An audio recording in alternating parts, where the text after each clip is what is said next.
السلام عليكم ورحمة الله وبركاته. أهلا بيكم عائلتي الجميلة. أنا دكتور كريم علي وإنت في عالم فكر تاني. انتشر الفترة الأخيرة بوستات عن زيت الكانولا، وناس كتيرة سألتني يا دكتور ده بيقولوا صحي، ده مصرح من الأغذية الأمريكية، ده دكاترة القلب بيقولوا حلو قوي، ده مفيد للقلب والأوعية والشرايين. فالموضوع ده صدمني بالذات، وانا قررت يا عائلة فكر تاني ان واحنا بنشرب كوباية الماتشا بتاعتنا نقلب الترابيزة ونقول لكم تحمروا ازاي وتحمروا في ايه، وانواع الزيوت المفيدة وانواع الزيوت المضرة، واي زيت عايزة تستخدميه لعيالك في التحمير تعرفي عنه ايه، وزيت الزيتون اوله ايه واخره ايه، والزبده والسمنه وكل انواع الزيوت. هاخدكم يا عائله فكر تاني وهندخل المطبخ النهارده نحمر شويه حاجات للعيال. قبل ما ابتدي الحلقه، انتوا مالكم مال شعر؟ سيبوني براحتي. اشمعنى الشباب الطلاينه عاملين شعرهم كده؟ انا منتج محلي بجوده عالميه. فكر تاني، استمعوا واستمتعوا. يلا بينا.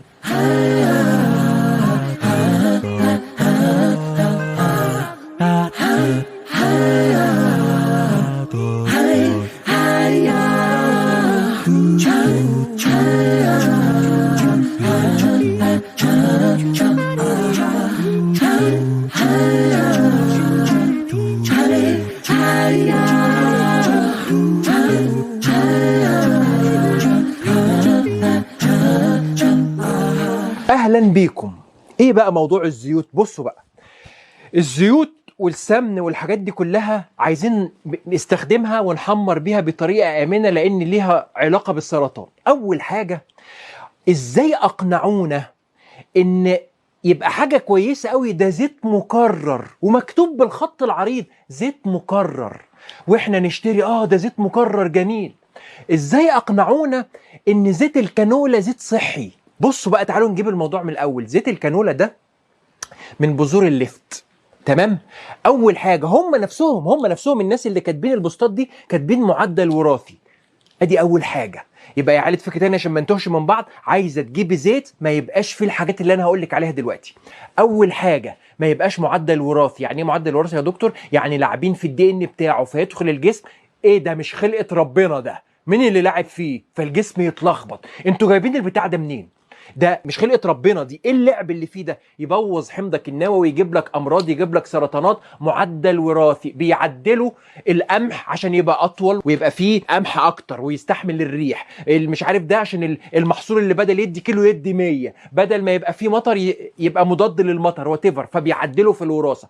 اي حاجه معدله وراثيه ما تدخلهاش بيتكم. ايه يا دكتور حاجات المعدله الوراثيه؟ الكانولا، الصويا، البذور عباد الشمس، الذره، الحاجات دي معدله وراثيا. عباد الشمس مش قوي، على حسب بقى ناس وناس، بس الاكتر معدل وراثي عشان يدي ملايين البشر بفلوس قليله.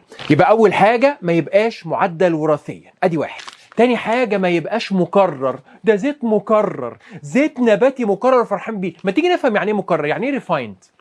يعني اتغلى في درجة حرارة 200 درجة مئوية لمدة 10 ساعات. روحوا اسألوا من ورايا، لو أنا بجيب لكم يعني علم مهلبية، روحوا اسألوا من ورايا يعني ايه ريفايند. هارفارد نفسها حط لكم الدراسة تحت اللي اتسألت هو الكانولا اللي بتوع القلب بيقولوا ممتاز وكندا بتقول ممتاز. هو على فكرة كانولا يعني كندا اويل، كندا كان واولا اللي هو اويل، فده زيت كندي عشان نبقى عارفين. فبيقولوا ازاي ده مهم قوي للقلب وفظيع. فالزيت الكندي اللي هو الكانولا ده معدل وراثي وريفايند. فردوا عليهم قالوا ايه؟ قالوا اللي هي الهارفرد، الرساله اللي مكتوبه تحت دي، قالوا ايه؟ الزيوت انواع، نوع ار بي دي اللي هو ايه؟ الار يعني ريفايند مكرر، والبي اللي هو بليشنج يعني بيغيروا اللون، لان زيت الكانولا ده اصلا لونه اخضر، ازاي بقى اصفر؟ عملوا له بليشنج يعني تغيير اللون. ودي اودورايزد، دي اودورايزد يعني بيشيلوا منه الريحه، يعني ما تبقاش ريحه قويه. فالثلاث عمليات دول 200 درجة مئوية وكيماويات وحاجات تشيل اللون وحاجات تغير الريحة ويتحط 10 ساعات على درجة 200 درجة حرارة. ده لو كان يعني جاي من أحسن مكان في العالم ما باظ. هيفضل فيه ايه درجة حرارة 200 و10 ساعات وبيقولوا لنا صحي وبيقنعونا ان الريفاين صحي اللي هو المكرر. ماذا اقول؟ يبقى إعادة فكر تاني، الحاجة الجي ام او نبعد عنها، زيت مكرر نبعد عنه. هقول لكم الصح ايه في الاخر يعني، مش هتوهكم برضه. طيب يبقى دي حاجه. تالت حاجه السموكينج بوينت، ودي النقطه الثالثه. يعني ايه؟ يعني امتى يتحرق؟ خلي بالكوا الزيت كل لما يستحمل النار اكتر كل ما يبقى صحي. ليه يا دكتور؟ لان لما يوصل لدرجه الاحتراق بيطلع مواد مسرطنه، بيطلع ترانس فاتس، يعني يتحول من الحراره عاليه الدهون اللي فيه تتحول من مفيده لغير مفيده. فلو مثلا درجه 10 مئويه يبتدي يتحرق، يا نهار ابيض ده يبقى تحول سرطان، لان احنا بنوصله لدرجه حراره ال100. وهقول لكم حاجه برضو حته كده في السريع، الزيت اللي انت بتحمري بيه بيغلي، هي دي درجه غليان الزيت؟ لا، درجه غليان الزيت عاليه شويه.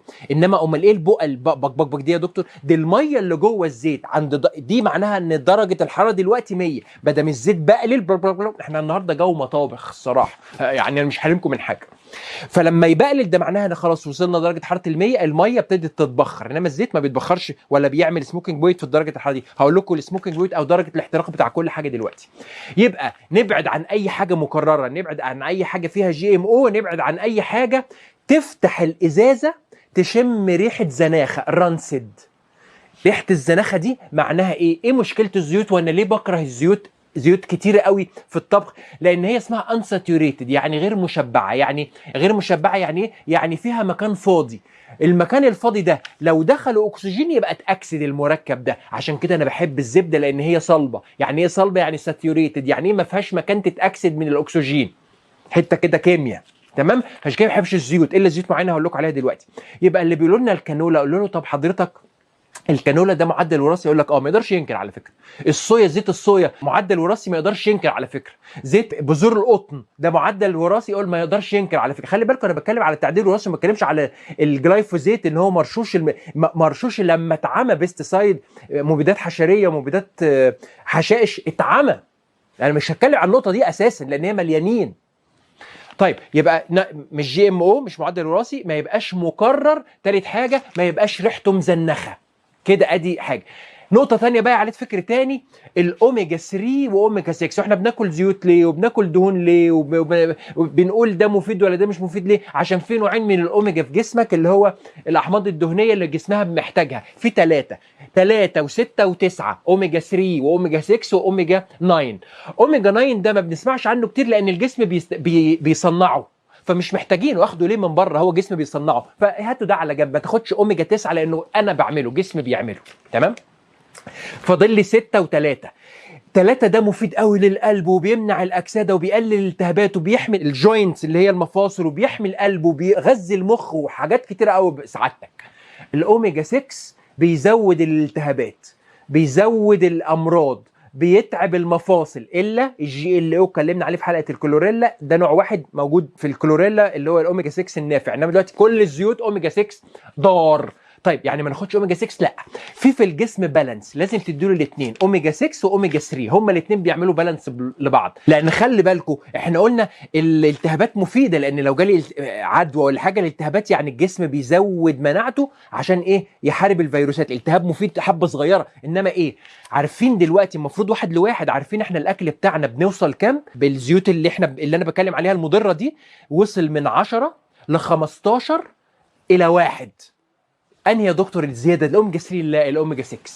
اكلنا في الحاجات المحمره، في الزيوت النباتيه اللي انا قلت عليها دلوقتي، الحاجات اللي ريفايند اللي هي الحاجات المكرره، 16 الى 1. يعني انا يا دكتور باخد الحاجات اللي بتعمل التهابات 16 ضعف الحاجه المفيده. يبقى اللي هيقول لك اي زيت في العالم قول له ده جي ام او، يقول لك لا. قول له حلو، ده حضرتك ريفايند مكرر؟ لا. ممتاز. الاوميجا 6 واوميجا 1 المعدل بتاعهم قريب من بعض، 1 ل 2، 1 ل 3، 1 ل 4. انما 16 ل1 و14 ل1 ده كلام بيبوظ الجسم. يبقى احنا عرفنا دلوقتي الاوميجا 3 وفايدته.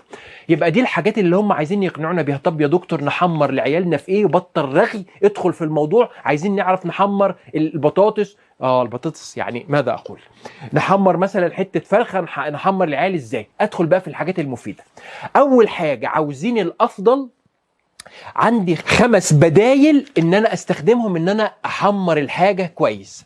اول حاجه اجملهم على الاطلاق اللي هي الاحتراق بتاعها عالي قوي، الجي، السمنه الحيواني 100% من لبن البقري او لبن الجاموسي. الجي السمنة البلدي يا ولاد الاختيار الأول. السموكينج بتاعها بيوصل 240 درجة، عايز أوصل درجة الحرارة 240 عشان تبتدي تسود، عشان تبتدي تبوظ، عشان تبتدي تتحول لدهون غير مفيدة. اول حاجه الجي ممتازه وما فيهاش. يا دكتور انت بتقول جايه من اللبن البقري، مش احنا قلنا اللبن البقري عنده مشاكل؟ بس الزبده والسمنه اللاكتوز راح والكازين قل خالص، واي مركب ضار بيروح في طريق انك توصل من اللبن تركيز لغايه ما تاخد الدهنه. افيد ما في اللبن الدهنه اللي هو الزبده واللي هي السمنه، فانا رميت الحاجات المضره اللي في اللبن ووصلت للزبده بالاخر او السمنه. يبقى الجي ثم الجي ثم الجي الاختيار الاول بتاعنا. تاني حاجه الزبده، نفس يعني الزبده مثلا عايزه لها 200 درجه عشان تبتدي تسود او تطلع دخان او السموكينج بوينت او تتاكسد او يحصل لها اي حاجه. فالدهون المشبعه دي يعني ماسكه. كويس ان انا افتكرت. عارفين منظمه القلب بتقول على زيت الكانولا حلو ليه؟ لان هو ما فيهوش دهون مشبعه وبيقلل امتصاص الكوليسترول. تخيلوا يعني لما دكاتره لسه مقتنعين ان الكوليسترول مضر، احنا بنقول في ايه؟ حد يبعت لهم لينك فكرتين الله يكرمكم، منظمه الصحه العالميه ومنظمه القلب. يعني الكوليسترول اللي انت عايز تمنع امتصاصه تاني والله العظيم ما انا مكمل، انتوا عارفين. ردوا عليهم يا فكرتين. ارجع بقى للنقطه السمنه الزبده. تالت حاجه زيت الزيتون. يا ما اتسالت ازاي ما بتجيبش سيره الزيتون؟ ده مذكور في القران، ده جميل. صح كلامكم صح. ايه بقى مشكلتي انا مع زيت الزيتون؟ اول حاجه زيت الزيتون الاكسترا فيرجن اويل. وتعالوا نتكلم زي ما انا فهمتكم المكرر يعني ايه اكسترا فيرجن او فيرجن، وليه الكوكونات كويس والاوليف اويل كويس؟ لانه اسمه كولد بريس. يعني ايه؟ يعني مضغوط على البارد. ايه ده؟ يعني ما تحطش على درجه حراره 200 ل 10 ساعات زي المكرر؟ لا، يعني الخير بتاع ربنا لسه موجود فيه. فهمتوا بقى يعني ايه كولد بريس فيرجن واكسترا فيرجن؟ ان خير ربنا لسه موجود، ما تحطش على حراره. جمال الزيت الزيتون، جمال الكوكونات اللي هو جوز الهند، جمال الزبده، ما تحطش على حراره قد كده. يبقى ده كولد بريس على البارد. جوز الهند وزيت الزيتون على البارد. ماشي، زيت الزيتون بنتكلم عليه دلوقتي. زيت الزيتون لو انت لازم عشان توصل درجه حرارته يا دكتور بيتحرق عند ايه؟ عند 170، اقل من السمنه شويه ومن الزبده. 170 يعني درجه حرارته ايه ده؟ يعني عاليه، هو محترم. بس لو مش اكسترا فيرجن يعني نقي جدا. السموكينج بتقل، ممكن على 120 تلاقيه اتحرق، ومجرد الزيت ما يتحرق انت دخلت في سرطانات مش هتكلم، ما فيهاش كلام. ده يعني كل العالم اعترف خلاص، انا ما بقولش حاجه جديده. ما دام الزيت وصل للسموكينج تحول لسرطانات على طول، والالتهابات والكلام اللي بيبوظ الجسم ده. يبقى انت عايزه اكسترا فيرجن، حاجه يعني خطيره وغالي جدا. تاني حاجه هو مشبع ولا غير مشبع؟ غير مشبع. يعني ممكن يتاكسد ولا لا؟ ممكن. يبقى لما تفتح الازازه وشميت ريحه زنخه ارميه. لو ما شميتش ريحه الزيتون الفريش الجميله من الازازه ما تستخدموش لا على البارد ولا على الساقع وترميه، لانه اتاكسد، لان هو مش مشبع، ففي ذرات اكسجين في هو بيبقى يعني مقفول من غير اكسجين. اول انت ما تبتدي تفتحه ممكن الازازه تقعد عندنا 3 4 شهور. تخيل الزيت واكسجين، انا مش عارف ان هو اتاكسد ولا لا، انا اعرف منين؟ يبقى يعني ده اللي انا يعني بخاف من الزيت الزيتون. فانا زيت الزيتون ما احطوش على النار، انا مش عرفني ده سليم ولا مش سليم. ما احطه على سلطه، احطه استفيد منه، احطه على حته لحمه، احطه على اي ان شاء الله حتى على يعني عيش شوفان واكله. ايه المشكله لو انت مش كيتو؟ تمام. يبقى خلوه معلش عشان خاطري على البارد، معلش خلينا في الزبده والسمنه. تالت حاجه او رابع حاجه بعد يبقى الاوليف اويل، عايزه تحطه على النار اكسترا فيرجن وما تبقى ريحته جميله سليمه فريش. تمام. ادي زيت الزيتون طبعا فايده رهيبه، مش هتكلم، بيحمي القلب والشرايين والمفاصل والمخ وبيقلل الزهايمر وبيخسس وحاجه جميله. زيت الزيتون لن اتكلم عليه، بس دي الملاحظات بتاعتي عليه. الحاجه اللي بعد كده الكوكونات اويل العظيم، زيت جوز الهند. انا بحمر زيت جوز الهند. زيت الجوز الهند بيتحرق على ايه؟ 160 170، يعني في اقل من الزبده والسمنه. ايه ده؟ طيب ده يعني خلي بالك منه ما يسودش، بس ايه حلاوته؟ في حاجه اسمها لوريك اسيد، ده بيحسن الهضم وبيحسن الميكروبيوم وبيحسن المفاصل وبينشط المخ ومانع بكتيري وفطري وفيروسي. اقول لكم اللوريك اسيد ده فين؟ موجود في لبن الام. فاكرين لما جدتنا لما كان يجي لنا عدوى في عينينا، يا حبيبتي نقطي من لبن البيبي في عينيه الميكروب هيروح. جداتنا الله يرحمهم عارفين ليه؟ لانه لقوا لوريك اسيد في لبن الام فانتي بكتيريا، فالواد اللي عنده التهاب في عينه يخف. جداتنا الله يرحمهم والله كانوا عارفين كل حاجه.